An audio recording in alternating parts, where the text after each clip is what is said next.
Hello everyone, welcome to this video. Today we are going to discuss a very interesting problem from JEE Advanced 2025. और this problem is related to oblique collision. और ये question जो है ये एकदम नया concept है जो JEE Advanced में पहली बार आया है. I think maybe some of you might know this concept, but I think most of you को यही लगेगा कि ये कॉन्सेप्ट नया है. It's a very interesting kind of concept or which can be applied to this problem of oblique collision. तो question क्या कहता है कि there is a scattering experiment and in which there is a mass 2m and it collides with a mass m which was initially at rest. तो 2m वाला mass move करता है m की तरफ and assuming the collision to be perfectly elastic, the maximum angular deviation theta of the heavier particle is, ये पूछा जा रहा है. तो angular deviation theta का क्या मतलब है कि before the collision 2m is moving towards m, right? So m 2m की जो motion की direction है that is this, right? So 2m is moving in this direction. And after the collision, suppose m is moving in this direction and 2m is moving in this direction, suppose, right? तो ये जो theta angle है, this angle is the angle between the initial and final directions of motion of the mass 2m. तो ये यहाँ पे theta angle का मतलब है. और depending on कि oblique collision कैसे हो रहा है, अभी हम वो डिस्कस करेंगे कि oblique collision के अलग अलग केसेस क्या हो सकते हैं. तो डिपेंडिंग ऑन दैट थीटा की अलग अलग वैल्यूज़ होंगी. तो थीटा की मैक्सिमम वैल्यू क्या हो सकती है ये पूछा जा रहा है, right? So let us look at the different cases, different manners in which the collision can take place and that those differences can be encapsulated in one parameter which is known as the impact parameter. Impact parameter एक ऐसी चीज़ है जो कि आपको ये बताती है कि कोलिजन ओब्लिक कोलिजन कैसे हो रहा है, right? So suppose head on collision ही हो रहा है, मतलब ओब्लिक कोलिजन हो ही नहीं रहा है, हेड ऑन कोलिजन हो रहा है, तो ऑब्वियसली ये वाला केस होगा जो फर्स्ट वाला केस है, right? In which the mass 2m is moving directly towards the centre of the mass m, कि जो 2m की डायरेक्शन ऑफ मोशन है. तो यहाँ पे ऑब्वियसली दे आर पार्टिकल्स, बोला जा रहा है कि पार्टिकल्स हैं, but they are like not like exactly points, क्योंकि अगर पॉइंट्स होंगे तो फिर तो ओब्लिक कोलिजन का कोई मतलब ही नहीं बनता है. कि अगर उनकी कोई डायमेंशन ही नहीं है उन पार्टिकल्स की, they are just a dot on the screen, तो फिर ओब्लिक कोलिजन का कोई मतलब ही नहीं होगा. कोई भी कोलिजन हेड ऑन ही होगा क्योंकि उनकी कोई डायमेंशन ही नहीं है, उनका साइज़ ज़ीरो है पार्टिकल्स का. तो मानना पड़ेगा कि साइज़ थोड़ा सा है, like they have a finite size and these are the two particles, you know. तो basically they are like discs, you can assume कि एक flat surface पे दो discs move कर रही हैं, right? So this disc has a particular velocity, उसका center has a particular velocity and there is no rotation involved in this question. तो सिर्फ centers की velocity की बात हो रही है कि मतलब पूरे disc के सारे पॉइंट्स की वेलोसिटी सेम है और वही सेंटर की वेलोसिटी है. तो सेंटर की velocity v is in this direction and जो दूसरा वाला पार्टिकल है उसके सेंटर से पास कर रहा है इसकी वेलोसिटी का वेक्टर. तो इस कोलिजन को हेड ऑन कोलिजन कहते हैं. और हेड ऑन कोलिजन में ऑब्वियसली फिर ऐसा होगा कि दोनों particles 2m will again move in this direction only. दोनों की इनिशियल और फाइनल वेलोसिटीज दोनों इसी डायरेक्शन में होंगी. हेड ऑन कोलिजन में ऐसा ही होता है, single dimensional one dimensional collision होता है. तो उस केस में थीटा ज़ीरो होगा. I think that make sense. तो इम्पैक्ट पैरामीटर क्या चीज़ है? इम्पैक्ट पैरामीटर चीज़ है कि अगर अब ये 2m की velocity initial is not passing through the centre of the second sphere but it is at a distance b. तो b क्या है? It is the perpendicular distance between the velocity vector of one particle and the centre of the other particle, the center of the other particle. तो ये b distance very कर सकता है between 0 and r, r is the radius of the particles. तो ये sphere can obviously so ये sphere ऐसा हो सकता है कि बिल्कुल just इसको ग्रेज करते हुए निकल गया, राइट तो ये वेलोसिटी वेक्टर भी मैं मूव कर देता हूँ, तो ये ग्रेज करते हुए निकल गया velocity vector points like this. So इस केस में the b is r, in fact 2r, so it is 2r, so ये r plus r, so that is the maximum possible value. तो ये b can vary between 0 and 2r. Depending on that, collision का जो outcome है वो भी different होगा. So this is I think quite intuitive. So let us look at how to solve the problem now. तो अब हमने डिस्कस कर लिया कि थीटा वेरी कैसे करेगा, थीटा की मैक्सिमम वैल्यू कैसे निकालेंगे. So this is very interesting. ये जो मेथड है दिस इज़ वेरी इंटरेस्टिंग. तो इसमें इस क्वेश्चन को हम अपने बेसिक मेथड से भी कर सकते हैं, जो हमने ऑब्लिक कोलिजन्स की थ्योरी पढ़ी है कि कॉमन नॉर्मल के अलॉन्ग न्यूटन्स एक्सपेरिमेंटल लॉ लगाएंगे और velocities along the common tangent remain unchanged and so on. तो वो वाला method of course will work, but that is longer and it is a very good opportunity to learn a new method here. तो centre of mass frame देखते हैं पहले. तो centre of mass frame क्या होता है कि अगर कोई भी सिस्टम ऑफ पार्टिकल्स है तो उनका एक सेंटर ऑफ मास डिफाइंड होता है, और सेंटर ऑफ मास की डेफिनेशन से ही ये चीज़ आ जाती है कि अगर हम CM फ्रेम में चले जाएंगे तो the net momentum of the system is zero, right. The net momentum of the net momentum of the system is zero in the CM frame.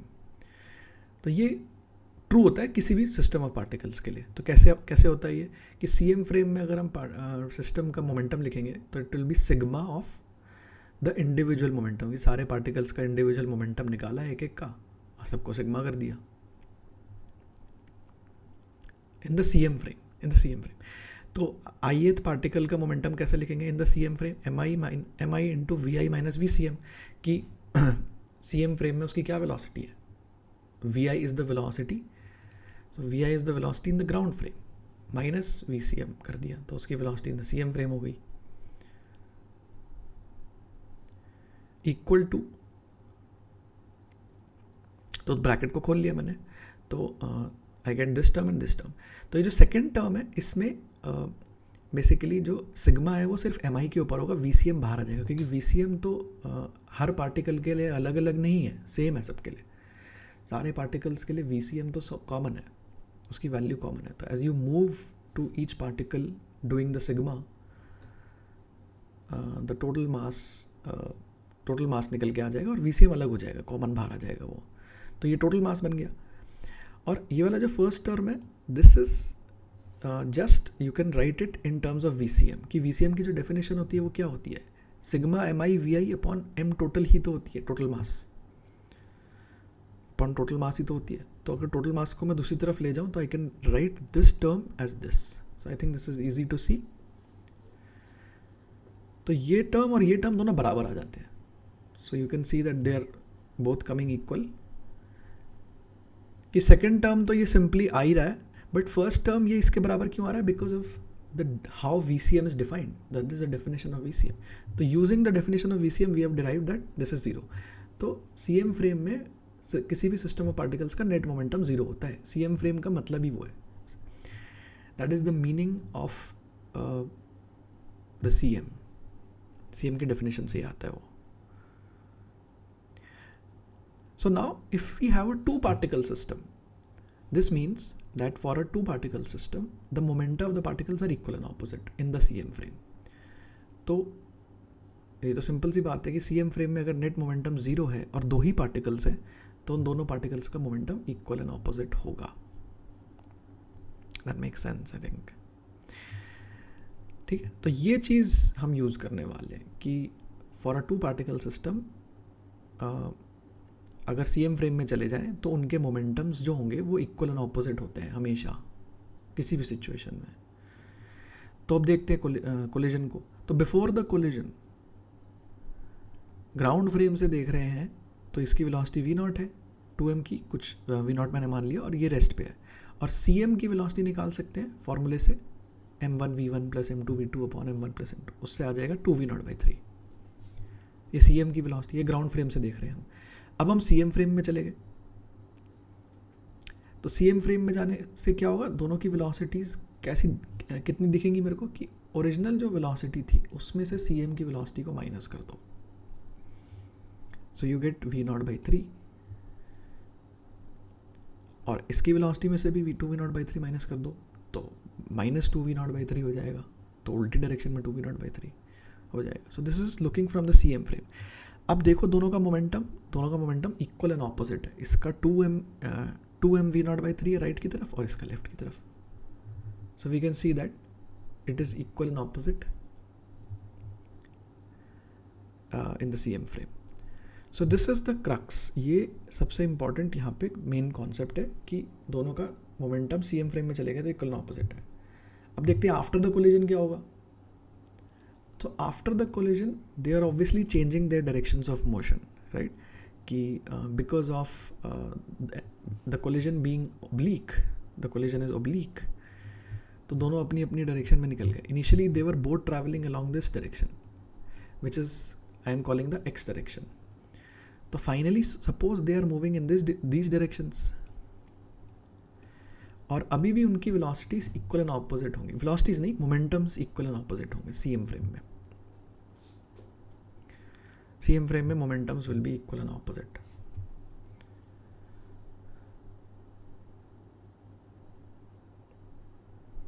Right. तो ये डायरेक्शन कैसे आई? ये डायरेक्शन मैंने मान ली कि सपोज ऐसी कोई डायरेक्शन है जिसमें जिसके अलोंग उनके मोमेंटम्स अब ओरिएंटेड है आफ्टर द कोलिजन.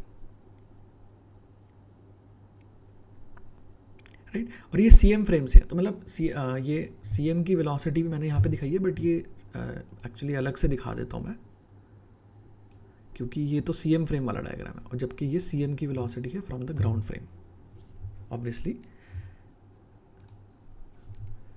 सो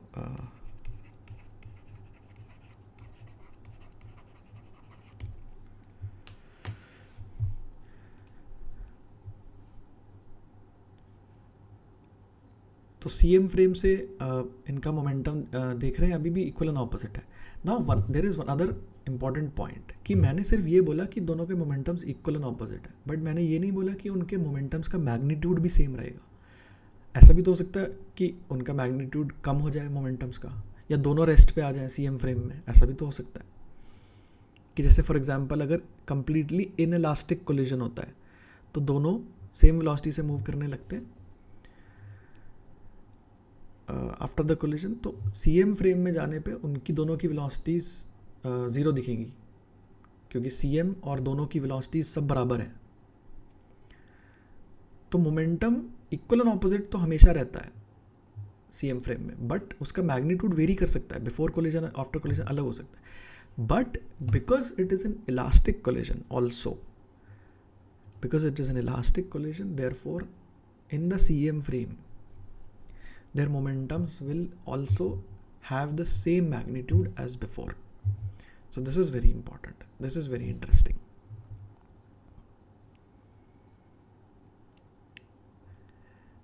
कि अब दोनों के मोमेंटम्स डायरेक्शन चेंज कर चुके हैं, अभी भी इक्वल ऑपोजिट है और उनके मैग्नीट्यूड्स भी सेम है. मैग्नीट्यूड्स क्यों सेम है? क्योंकि इलास्टिक कोलिजन होने की वजह से kinetic energy remains conserved, and because kinetic energy remains conserved तो अगर इसकी वेलोसिटी सपोज कम हो जाती है, v0/3 से कम हो जाती है, तो इसकी वेलोसिटी को भी कम होना पड़ेगा क्योंकि मोमेंटम इक्वल एंड ऑपोजिट है. और अगर ऐसा होगा तो फिर काइनेटिक एनर्जी टोटल कम हो गई. काइनेटिक एनर्जी कौन से फ्रेम से? सी एम फ्रेम से. Now this is also another point कि kinetic energy remains conserved in an elastic collision in the C M frame और इन एनी फ्रेम. तो ये काइनेटिक एनर्जी का जो कंजर्वेशन है हम ये किसी भी फ्रेम से लगा सकते हैं. मतलब अगर ग्राउंड फ्रेम से देख रहे होते हैं तो भी कंजर्व्ड रहती है kinetic energy, C M frame से देख रहे हैं तो भी कंजर्व्ड है, किसी और फ्रेम से देखेंगे तो भी कंजर्व्ड है kinetic energy during the collision if the collision is elastic. इसके प्रूफ के लिए you can watch my other video which I will put the link in the description, the proof of this point कि kinetic energy अलग अलग frames में conserved कैसे रहती है. So now we have all the concepts ready, और concepts को अब हम लगाने वाले हैं. राइट. तो इसको इस डायग्राम में भी मैं इसको अलग कर देता हूँ सी एम वाली वेलोसिटी को, because it is looking from the ground frame. ठीक है, तो after the collision, now this is the most important part where we have to focus. What we are saying is कि after the collision ये picture है CM frame से, तो अब हम 2m की वेलोसिटी ग्राउंड फ्रेम से निकाल सकते हैं, और हमें 2m की वेलोसिटी तो निकालनी है after the collision, because we want to find the angle of deviation कि 2m की वेलोसिटी पहले x डायरेक्शन में थी, इस डायरेक्शन में थी, अब वो किसी और डायरेक्शन में हो गई है, तो किस डायरेक्शन में हो गई है वो किस चीज़ पे डिपेंड करेगा कि कितना एंगल चेंज किया उसने. So that we can get from this analysis कि CM फ्रेम में उसकी वेलोसिटी अब हमें पता है किसी रैंडम डायरेक्शन में है, वो एंगल, उस एंगल को मैं फाई बोल देता हूँ कि x एक्सिस से फाई एंगल बन रहा है. Now if I add this velocity of the CM to this velocity of 2m, तो ग्राउंड फ्रेम से वेलोसिटी आ जाएगी. तो ये this is the basic concept of relative velocity कि velocity relative to the ground of any particle is equal to velocity relative to some frame plus velocity of the frame. कि आपको किसी frame में velocity पता है particle की, पर आपको ग्राउंड फ्रेम में चाहिए, तो उस फ्रेम के रिलेटिव जो वेलोसिटी है ये वाली, उसमें फ्रेम की वेलोसिटी ऐड कर दो कि फ्रेम किस वेलोसिटी से मूव कर रहा है. तो velocity relative to the ground equal to velocity relative to CM plus velocity of the CM. So this is a vector addition. This is a vector addition of VCM and this velocity of 2m relative to the CM, जो यहाँ पे मैंने दिखाई है v0/3 किसी random direction में. So now using this triangle law, तो यहाँ पे हम ट्राइंगल लॉ यूज़ कर रहे हैं कि मैंने VCM का एक वेक्टर बनाया और एक ये velocity of 2m relative to the CM का वेक्टर बनाया. अब मेरे को दोनों वेक्टर्स का मैग्नीट्यूड पता है कि VCM तो पता है 2v0/3 है, वो तो चेंज ही नहीं हो रही कोलिजन में, उसका तो मतलब ही नहीं, एक्सटर्नल फोर्स है नहीं कोई सिस्टम पे, तो CM की velocity remains same.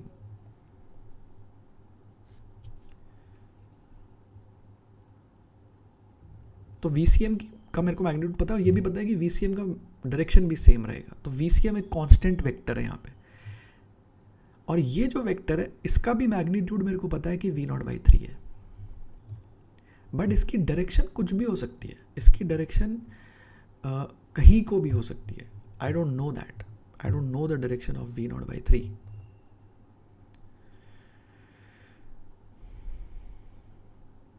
So this is a very interesting vector addition problem.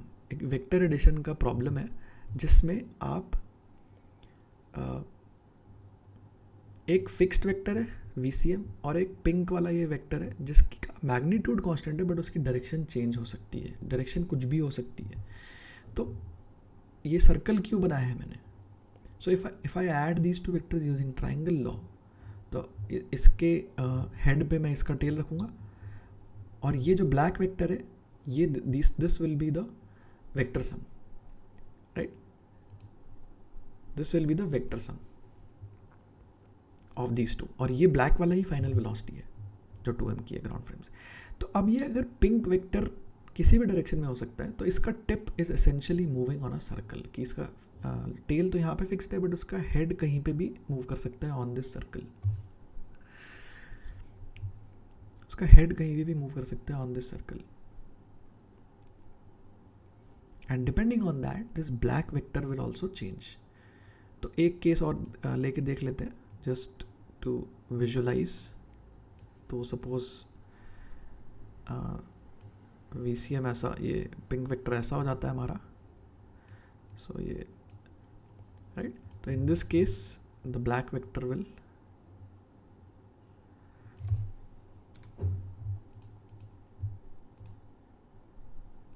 look like this.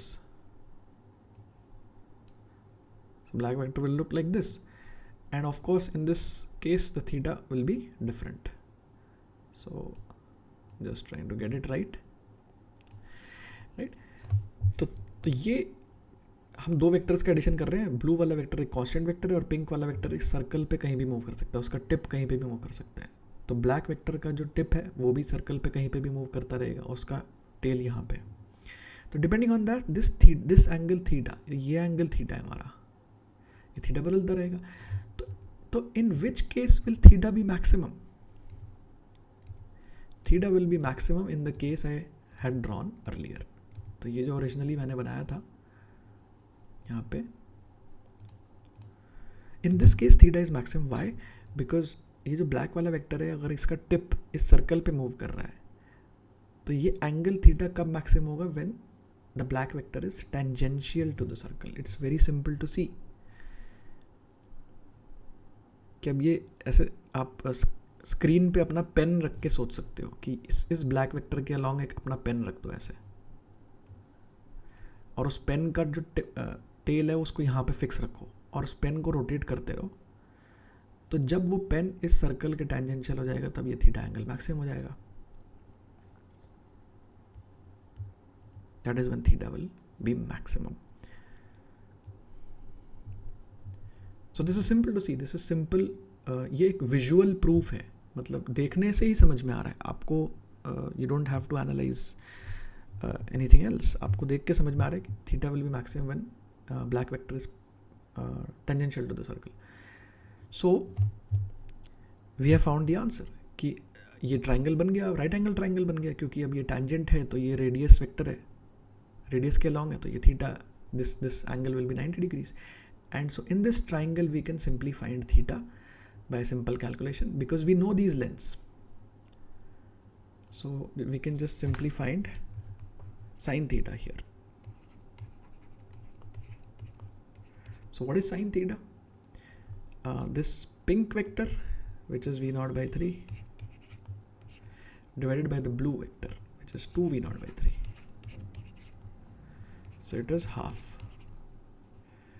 So theta is equal to 30 degrees.